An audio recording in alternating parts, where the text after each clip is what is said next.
Барлықтарыңызға қайырлы күн. Бүгін хворстың рецептімен бөлісетін боламын. Видеоның соңына дейін қарап, жасалу жолын көріңіздер.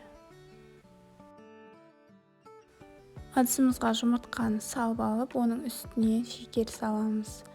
Жақсылап біркелкі болғанға дейін араластырамыз.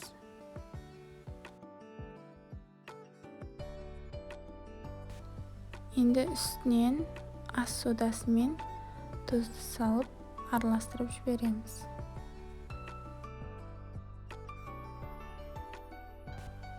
Енді ұнымызды електен өткізіп саламыз. Ұнымызды бірнеше бөлікке бөле отырып, қолға жабыспайтын қаттылау қамыр илеп шығамыз.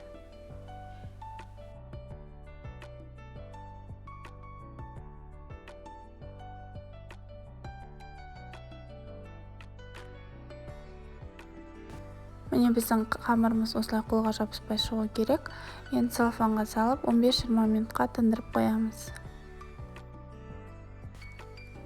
Қамырымызды оқтаудың көмегімен жайып аламыз. Бізде жұп-жұқа қамыр шығуы керек.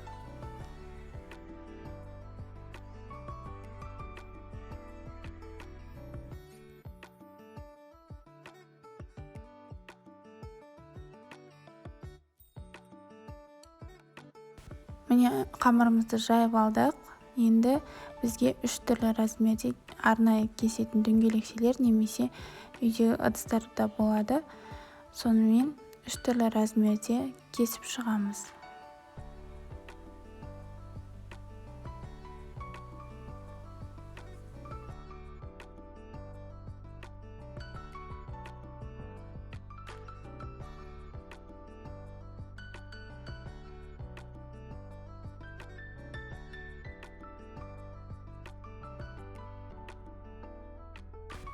Міне барлығын осылай дайындап аламыз.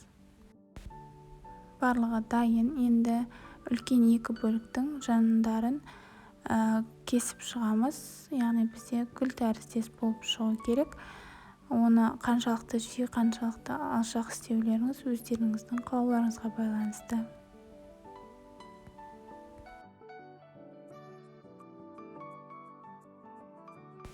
Енді біз судың көмегімен бір-біріне біріктіріп шығамыз. Ол үшін саусағымыздың ұшымен ғана дәл ортасына су жағып, оның үстіне келесі қамырды орналастырамыз.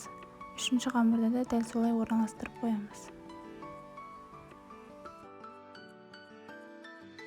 Осындай шұңғылдау ыдысқа пісіргендеріңіз жақсы, сол кезде көтеріліп әдемі болып шығады. Қызып тұрған майға екі жағынан пісіріп аламыз.